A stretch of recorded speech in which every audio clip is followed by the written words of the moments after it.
Here we have an amateur astronomer capable of catching these things with his small telescope and a small camcorder.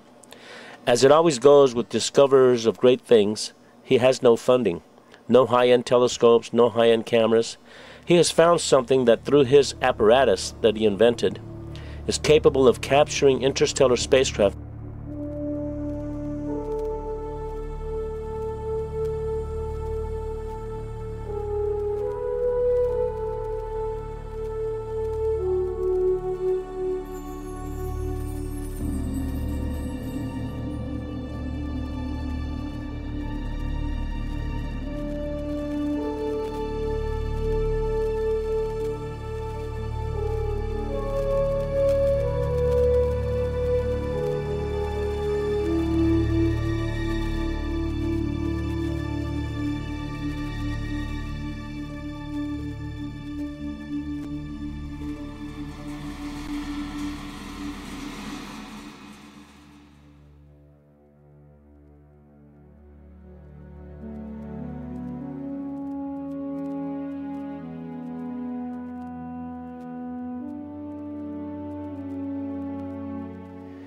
If the starships that John Leonard Walson has captured in deep space are ours, then I am glad we have them out there protecting our planet.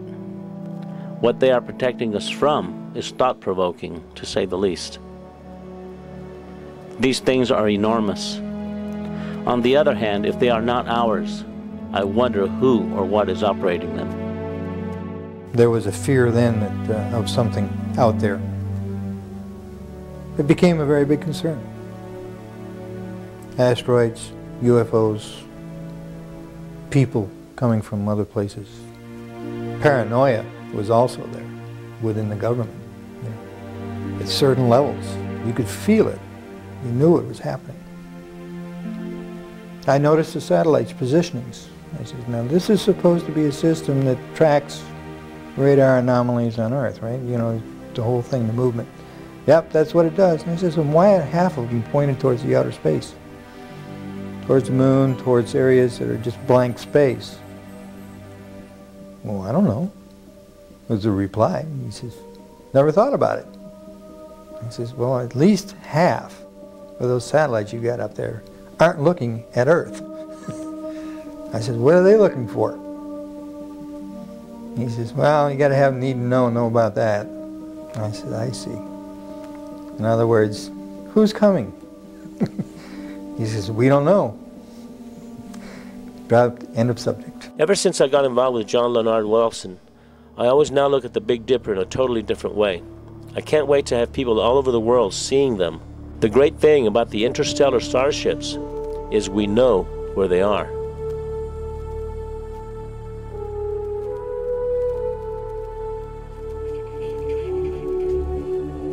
One of the scientists said it's the Star Wars project. Okay. If that's the case, where were we when they put these things up there? When one thinks how much one large structure weighs, it's inconceivable how we got it into deep space. The machinery it would take to construct one of these things is no less conceivable. And the fact that they can expand and transform into different shapes in deep space is extraordinary. There are questions I have. If they are man-made, then we must have technologies that are way beyond our comprehension. What kind of energy systems are being applied here? This is one big puzzle that has yet to be solved, or at the very least, acknowledged.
As John Leonard Walton follows them with his telescope, they are in perfect sync with the Earth's orbit, posing as a star in Orion's belt, the Big Dipper, Vega, or in other constellations. This means that perhaps if one structure is 2.5 light years away, it may be orbiting around Earth at millions of miles per hour. With those kinds of velocities, and with the capability of being able to effortlessly change and transform, it takes an enormous amount of energy. What kind of alloys are they made of that allows them to transform and retract at these velocities in deep space?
It has taken us at least 10 years for the United States, with the help of Russia and other countries, to construct the space station. And when you look at these huge structures that are in deep space, you just have to wonder, what are these things? Who inhabits them? There are rumors about secret projects where men and women have been sent into outer space as an exchange program. You need to think about this. We have wars going on right now here on Earth. Our planet is in turmoil. People of the Earth have no concept as to what reality is anymore. We are too busy fighting terrorists, too busy looking out for human enemies. Is something more sinister awaiting our planet? Are we under observation and under close scrutiny? We don't know what we are about to learn about the interstellar communities that are obviously among us, orbiting our planet in our immediate solar system. For the moment, we have barely tipped the iceberg.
As it always is with us die-hard researchers, we just never have the funding.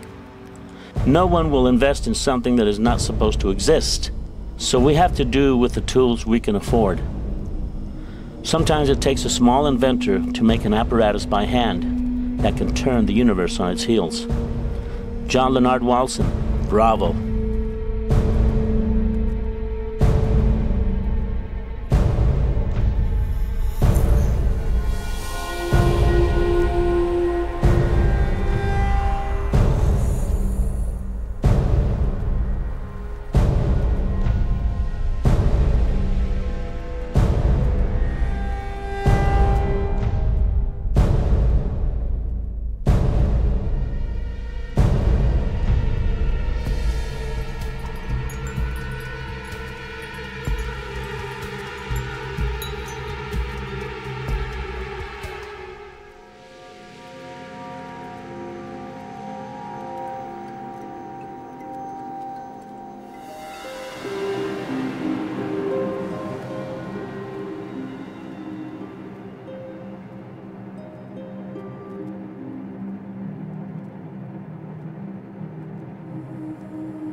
John Leonard Walson is destined to go down in history as discovering a technique to see and record actual starships that are in perfect orbit around Earth, but that appear to be in deep space, resembling stars in the constellations. John Leonard Walson is one of those rare individuals we only meet once in a millennium. I feel he is among the likes of Nikola Tesla, Leonardo da Vinci, and his techniques for filming these enormous starships in space have garnered him acclaim by scientists at NASA and Cambridge University. He has personally revealed his filming techniques to professors of astronomy that have left his backyard in total awe of what is there. We are at an impasse where many people are so incredulous and skeptical that even if the Messiah himself came back for a visit, he would find himself in a world of chaos, non-believers, and a war mindset. Perhaps if these interstellar communities are from other worlds, maybe they're just waiting for us to do ourselves in, so they don't have to deal with a lesser civilization that is bent on destroying itself. Maybe that's all they're waiting for. At the rate we're going, unless we change our ways, they may not have much longer to wait. On the other side of the doom cycle we're in, perhaps there is a way we can all solve our problems. As it is written in the prime directive of the universe, no one can interfere with our problems. I guess this means we are alone in the universe after all. May God bless the human race, and may we all find a way to live in peace as brothers and sisters on the only place we can call home. Once Mother Earth dies, we will cease to exist. God bless us all.